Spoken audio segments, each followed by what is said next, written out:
Words, they're a thing. Shit. My name is Anwar and I am still standing.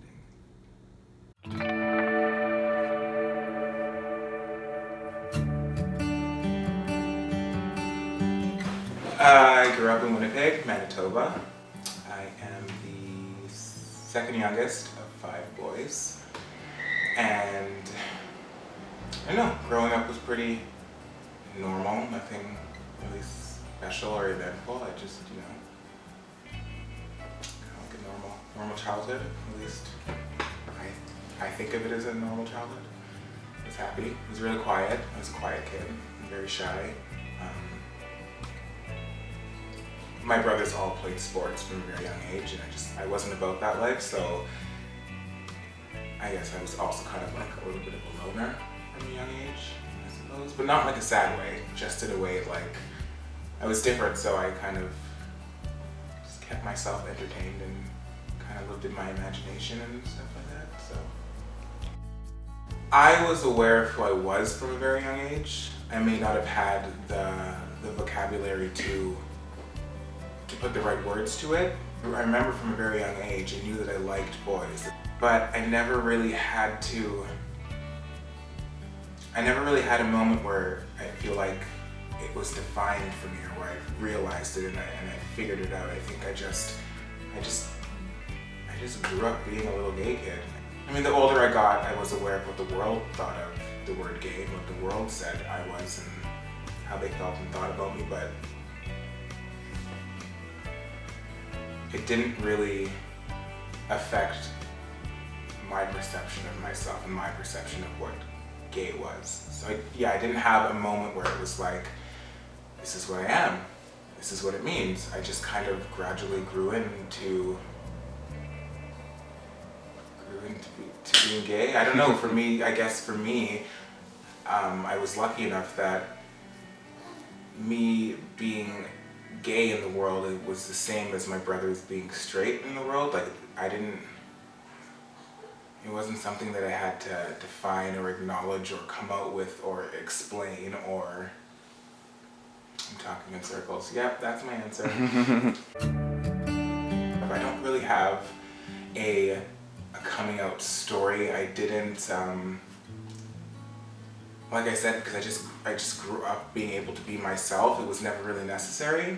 With my mom, I did have that conversation, but just out of respect and just wanting that to be a part of, our relationship and our dialogue, was just to say the words to her. And it was a really quick conversation. I said to her one night, we were standing in the kitchen, and I said to her, I just want to say this because I feel like it needs to be said, and I just want to say it to you, but I'm sure you already know that I'm gay. And she didn't really say anything. I repeated again, but I'm sure you already knew that, but I just wanted to say it. And she said, no, I didn't know. And I kind of found that hard to believe because for me, growing up as a kid, like, I was the little kid who my mom would give me her dresses to play dress up in, and she'd let me run around in her heels, and she would let me pick out her outfits when she was going to a special event, or she'd let me do her hair. And I was always more interested in playing Barbies with my female cousins than wrestling with my male cousins. And I was more interested in hanging out with my aunts, my grandma, and my mom than any of the other males in my life. So I just assumed that it was a thing that she always knew, but she said, no, you're my son, and I don't think of you in terms of that part of your life. And so I asked her if it changed anything, the way she saw me or felt about me. She said, no, I still love you. And that was it. And we started talking about the Cosby Show. It was like a 45-second, well, feels like it was a 45-second conversation. But yeah, it was quick and it was painless. And I didn't go into it thinking that, dishes would start being thrown and I'd be kicked out of the house and never spoken to again by my mom. But I think there's always that underlying fear when you're a gay person that even if you think that the world you surround yourself with will be a soft place to land, there's always that little voice in the back of your head because of all the stories you hear and all of the things you see in the news and in the media about how hard it is for other gay people, there's just always that little part of me that's like, but there's a possibility that this is not going to go the way that I hoped it would. And I'm lucky that it went the way that I thought it would. For me, the moment that defined me was actually 3 moments. August of 2012. I got really sick with pneumonia, and I was in the hospital for 3 weeks, and it wasn't looking good. It wasn't looking like I was gonna, make it, because it kept getting worse, and they couldn't figure out how to make me better, and my lungs kept filling up with fluid, and they couldn't drain it fast enough, so I ended up having to get emergency lung surgery. So that, in itself, I think that's just a moment in itself. Almost dying is enough of a moment to define somebody, but they always say that things happen in threes. So a week after getting out of the hospital, stitches still in my back, I decided to move to BC. I decided that the existence that I had in Winnipeg was needing to be done. I literally felt like that city was trying to kill me at that point, and I took me getting sick and me almost dying not as a negative thing, I took it as a positive. I took it as life, the universe, whatever you want to call it, saying to me, like, do you want to be here? And if you want to be here, what do you want your existence to be? Because I wasn't happy at that point in Winnipeg. I was very depressed and very sad, and I felt that I had grown as much as I was going to grow in that city. It was time for a fresh start. When you go through something like that, you feel life with more of a sense of urgency. I realized how short life was and how quickly it could be erased, and so I didn't waste any time. And it was hard because look at my mom's face when I told her, like, a week after getting out of the hospital and moving to Kelowna, like, I have to go now. As a mom who almost just lost her child, you could see this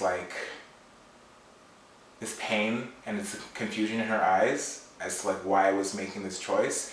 But I think she also knew how unhappy I was, and she also knew that like if I was making the choice to leave so soon after getting out of the hospital that I had to go, and she had to let me go.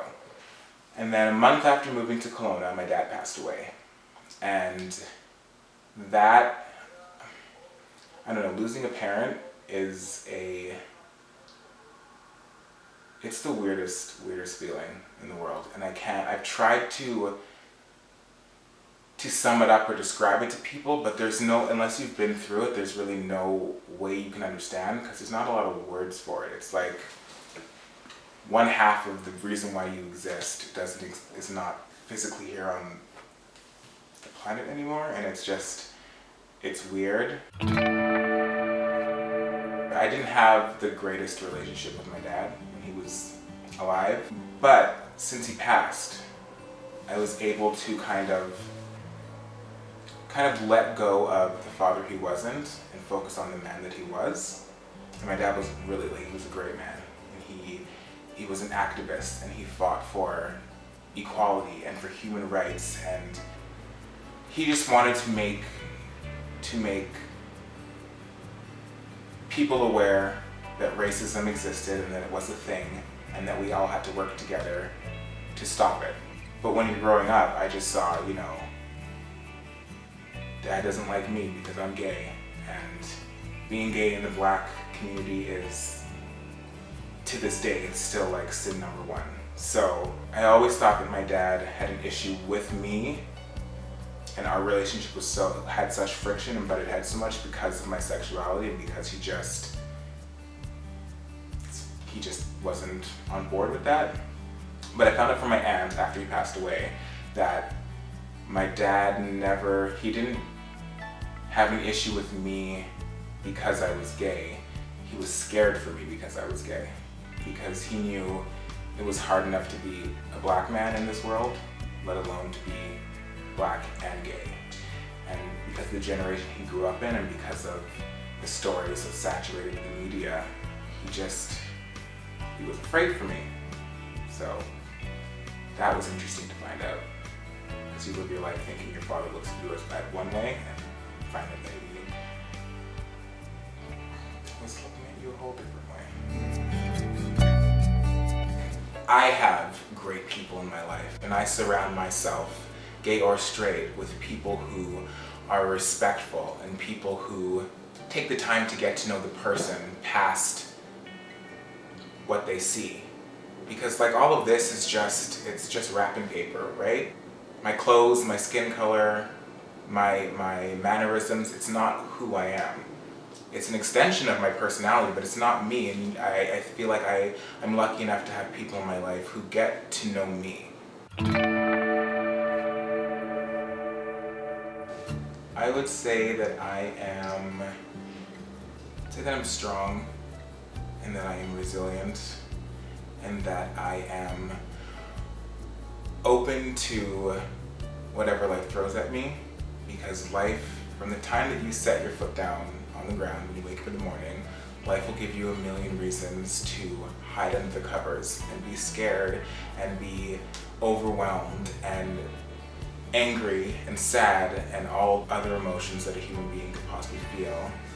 But apart from the things that I've been through, I'm happy to be alive, and I'm happy that all the things that I've been through in my life, I can recognize they happen for a reason, and that despite the million and one reasons why I have been given to give up, or the times that I almost lost my life, or I wasn't supposed to be here, that at the end of the day I'm strong, and I'm happy, and I am content, and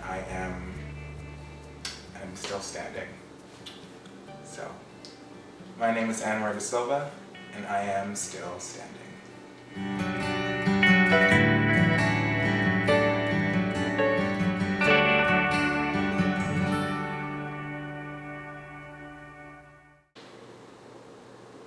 The light looks really good. That's it. Mm-hmm.